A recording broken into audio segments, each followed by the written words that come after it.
What's up, guys? Welcome back to another video, and I'm going to get it out of the way. Plain and simple, I know this is a whack setup. This is not what you're used to, and it might be a little strange. I talked about it in a recent video. I also released it in a tweet. If you haven't seen the video, I just wanted to mention that I'm in the hospital. I'm all good. I've got a disease called cystic fibrosis, and it's under maintenance right now. I should be out of the hospital here soon, so that's what's up with all this going on.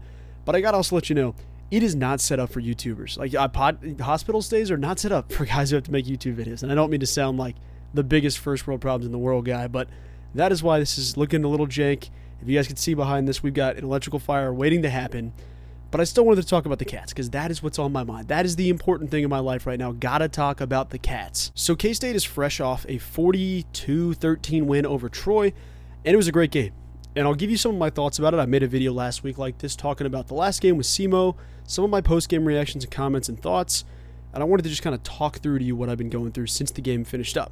So, immediate reaction. The way this game was reacted to on social media, you would have thought it was a 27-24 last-second win where we barely squeaked out a win that we didn't deserve to win. K-State destroyed Troy. We handled Troy easy.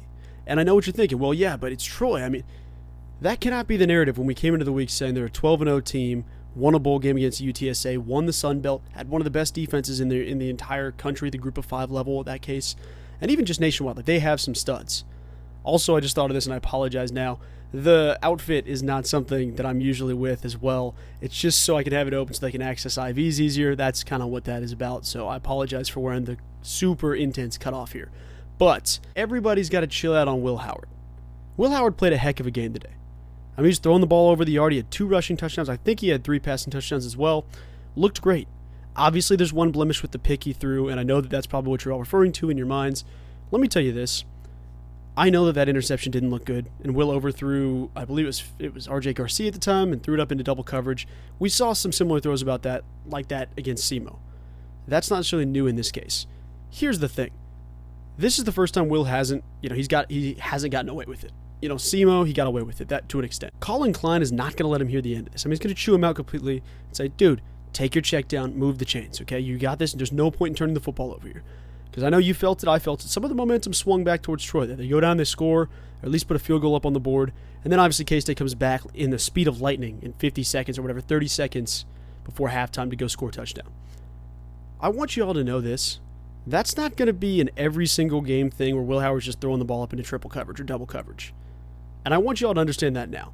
So when you think about it, when we go down the road and we're playing teams 4, 5, 6 weeks in the Big 12, yes, Will Howard might make a mistake occasionally, but that's not like some core fundamental thing that happens all the time. And I know that a lot of you are like me where you're stoked to see Will Howard play so well.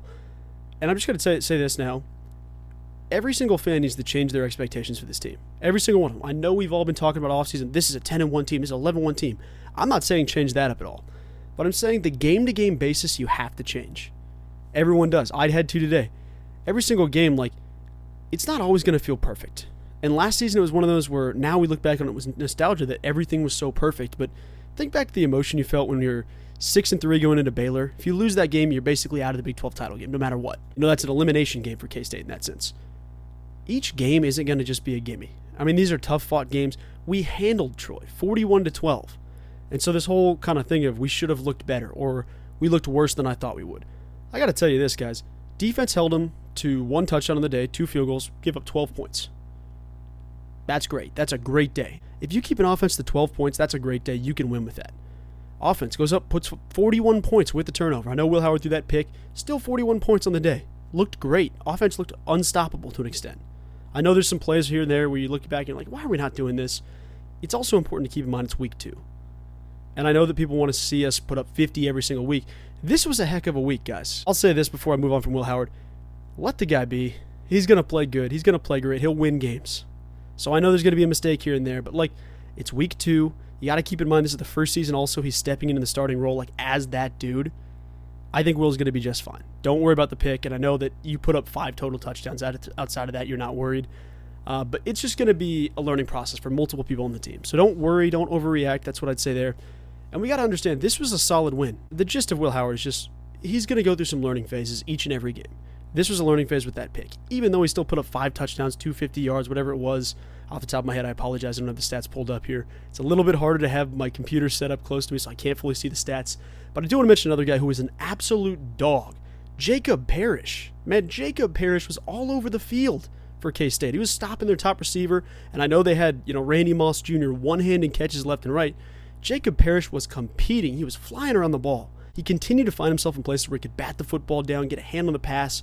He was constantly around the football, and that's a great sign for a DB. Will Lee grabbed a pick, another great thing. Our safeties really haven't had to step up and make a ton of plays. I mean, you saw Marquise Siegel make some plays, so there's a quick shout out right there, but Jacob Parrish was electric. That was a great game for Jacob Parrish, and I can't wait to see how he develops going forward. Will Lee, same thing. Another guy that he didn't get thrown at much in this game. They kept trying Jacob Parrish, and Jacob Parrish kept making him pay for it. I felt really good about where our DB room is right now. And I know the next question that you might have is this. There's a position group that everybody looked at and said, oh, I thought we'd be better than this. Offensive line. I'm going to get it out of the way right now. I mean, Carver Willis isn't the guy at right tackle. And I'm not preaching to the choir. I'm not telling you something you didn't already know. Cooper Beebe steps up to right tackle, plays just fine. He plays great. He's a stud. Obviously, you want to keep him at left guard, but you have a kid like Taylor Portier who can fill in some of those guard spaces.